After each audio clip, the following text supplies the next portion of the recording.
फिर उसके बाद हमें एक बूढ़े आदमी को दिखाया जाता है जो बाहर की तरफ काफी गौर से देख रहा था और कहता है ये बात बिल्कुल सच है, वो सड़ी हुई चीजें एक भी यहाँ पर दिखाई नहीं दे रही है। फिर वही आदमी पीछे मुड़कर कहता है क्या सच में वे सभी चले गए? फिर वो लड़की जिससे वो आदमी पूछ रहा था वो लड़की चिल्लाते हुए कहती है मैंने ये साफ साफ सुना था, सोल्जर आपस में बात कर रहे थे कि वो सभी चले गए, यहाँ तक कि अब उनकी आवाज भी सुनाई नहीं देती।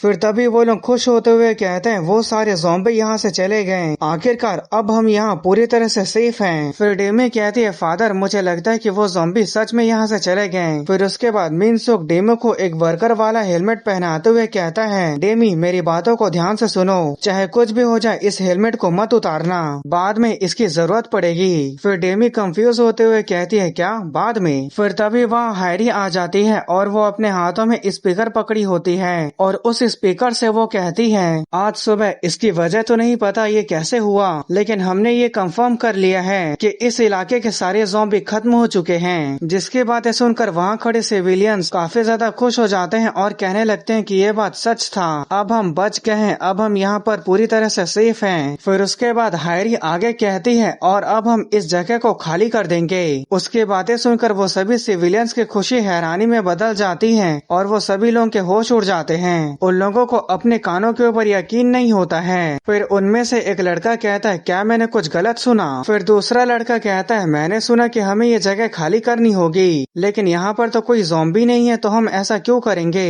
फिर हैरी कहती है 3 दिन पहले जब हमारा कम्युनिकेशन टूटा था तो हम एक सर्टेन मिलिट्री यूनिट के क्लोज कांटेक्ट में थे, सेकेंड मैकेनाइज्ड इन्फेंट्री ब्रिगेड। माना जाता है कि ये ग्योंगी के इलाके में एकमात्र ब्रिगेड है जो अभी तक जिंदा है। उनके पास अभी भी एक पूरी बटालियन है जिसमें आर्मर्ड यूनिट है और सबसे जरूरी बात वो सिविलियंस को एक्सेप्ट कर रहे हैं। उसकी बातें सुनकर वो सभी लोग गुस्सा हो जाते हैं। तभी पीछे से एक आदमी चिल्लाते हुए कहता है क्या तुम चाहते हो कि हम सभी लोग सिर्फ एक रेडियो मैसेज की वजह से वहाँ चले जाएं? फिर तभी दूसरा आदमी कहता है तुम्हें कैसे पता कि ये मैसेज सही है, अगर ये मैसेज गलत हुआ तो? फिर हैरी कहती है तुम लोगों को चिंता करने की जरूरत नहीं है, मुझे पता है कि ये मैसेज किसने भेजा है। जिसने इस मैसेज को भेजा उसे ब्लू हॉक के नाम से जाना जाता है, अगर ये भेजने वाले वो हैं तो हम उनके ऊपर पूरा भरोसा कर सकते हैं। फिर तभी वो सिविलियंस गुस्सा करते हुए कहते हैं हम ऐसे ही भरोसा करके अपनी जान खतरे में नहीं डाल सकते।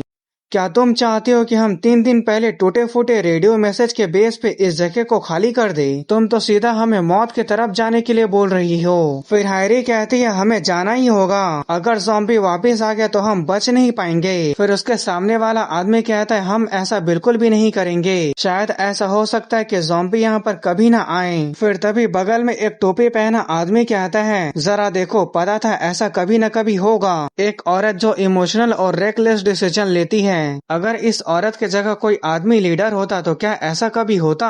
क्या तुम लोगों को ऐसा नहीं लगता? फिर हैरी गुस्से से कहती है आखिर तुम क्या बोल रहे हो? फिर तभी उन सिविलियन के बीच से हमारा MC मिनस्योक आता है और कहता है नहीं, ज़ॉम्बी कभी भी वापस आ सकते हैं।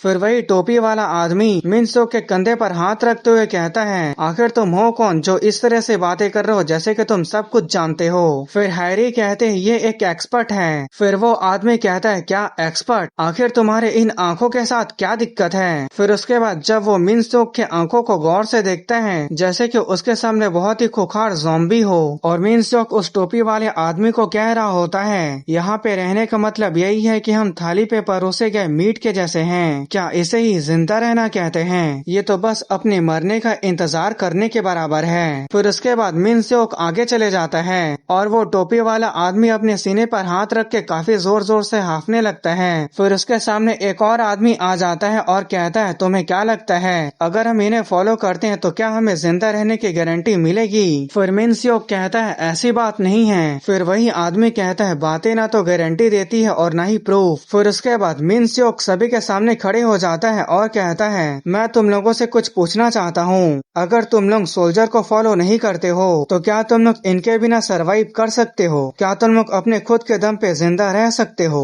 उसकी बातें सुनकर उस जगह पर सन्नाटा छा जाता है। फिर एक आदमी कहता है, अगर इसके बारे में ध्यान से सोचो तो वो सही बोल रहा है। हम सोल्जर के बिना बस एक जीता जागता मीट हैं और कुछ भी नहीं। फिर एक दूसरा आदमी कहता है, अभी तक हम सिर्फ मिलिट्री के वजह से जिंदा हैं, हमें उनका शुक्रिया अदा होना चाहिए। फिर तभी वो लोग चीयर करने लगते हैं। चलो कोशिश करते हैं, चलो सोल्जर पे भरोसा करते हैं, चलो उन्हें फॉलो करते हैं। और एक ही पल में उनके वक्त और जज्बात बदलता देख हैरी हैरान होते हुए सोचने लगती है, उसने बिना किसी मेहनत के बड़े ही आसानी से तुरंत उनके मन को बदल दिया। फिर वो मिन स्योक के तरफ देखते हुए सोचने लगती है, आखिर वो है कौन? और मिन स्योक भी ये बात समझ जाता है। फिर वो कहता है, मुझे शुक्रिया बोलने की कोई जरूरत नहीं है। और वो पहले की बातों को याद करके सोचने लगता है, मैं कई बार ऐसे सिचुएशन में फंस जाता था जहाँ चीजें मेरे फेवर में नहीं थी, तो भी मैं जैसे तैसे करके लोगों को कन्वेंस कर लेता था। फिर अभी वो प्रेजेंट टाइम में अपने हाथ को आगे बढ़ाते हुए कहता है, और इसके अलावा ये मेरे और मेरी बेटी के लिए भी है। अगर तुम लीडर बनती हो तो बिना किसी शक के ये जरूर काम करेगा। उसकी बातें सुनकर वो एक पल के लिए तो वहीं चुपचाप खड़ी रहती है। फिर उसके बाद वो एक गहरी सांस लेती है। अब से एस्केप मिशन शुरू होता है। मैं हैरी तुम सभी को सेफ जगह पर पहुंचाऊंगी। फिर उसके बाद वो सभी सोल्जर और सिविलियन के साथ वहां से निकलने के लिए तैयार हो जाते हैं, जहां दोनों बस में सिविलियंस होते हैं और उसके आगे पीछे वाले गाड़ी में सोल्जर्स होते हैं। फिर बस के अंदर दिखाया जाता है, बस के अंदर भी सोल्जर तैनात होते हैं और वहीं डेमी थोड़ा परेशान होती है। फिर दिखाया जाता है सबसे आगे वाले वैन में हैरी होती है। फिर गाड़ी चलाने वाला सोल्जर हैरी को कहता है, हान रिवर को पार हुए बहुत लंबा समय हो गया है, ये देखकर काफी अजीब लग रहा है। फिर हैरी कहती है, अभी मिशन की तरफ ध्यान दो, ये तो सिर्फ अभी शुरुआत है। फिर तभी एक सोल्जर कहता है, कैप्टन सामने की तरफ देखो। फिर दिखाया जाता है उनके सामने एक ज़ॉम्बी होता है और उस ज़ॉम्बी के पास कई सारे ज़ॉम्बी होते हैं, जो ज़ॉम्बी गाड़ी की आवाज सुनकर उनके पास आने लगते हैं। फिर उसके बाद हैरी वॉकी टॉकी में कहती है, ज़ॉम्बी देखा गया है, इसलिए मिशन अब से शुरू होता है। सिविलियंस और टीम सी राइट की तरफ जाओ और हम लोग लेफ्ट की तरफ जाएंगे। फिर दिखाया जाता है सिविलियन के बस और एक मिलिट्री वैन राइट की तरफ चली जाती है और हैरी की वैन लेफ्ट की तरफ चली जाती है। फिर दिखाया जाता है हैरी के गाड़ी के सोल्जर अपने पास से उन ज़ॉम्बी के ऊपर कचरा फेंकने लगते हैं, जिससे उन सभी ज़ॉम्बी का ध्यान हैरी वाले गाड़ी की तरफ चले जाता है। फिर हैरी कहती है, ये लोग सेंसिटिव होते हैं, ये लोग देखने से ज्यादा सुनने पर भरोसा करते हैं, इसलिए जहाँ पर ज्यादा आवाज आता है ये लोग उसकी तरफ जाते हैं। और खाली कैन टकराने की वजह से वो ज्यादा आवाज करती है, जिसके वजह से ज़ॉम्बी हैरी वाली गाड़ी का पीछा करने लगते हैं। फिर एक सोल्जर कहता है, ये काम कर रहा है, वो लोग सिर्फ हमारा पीछा कर रहे हैं। फिर हैरी कहती है, डिस्टेंस बना के रखो, वो लोग हमें पकड़ ना पाए। फिर एक सोल्जर कहता है, लेकिन कैप्टन वो बहुत ही सारे हैं, वो जल्दी हमें पकड़ लेंगे।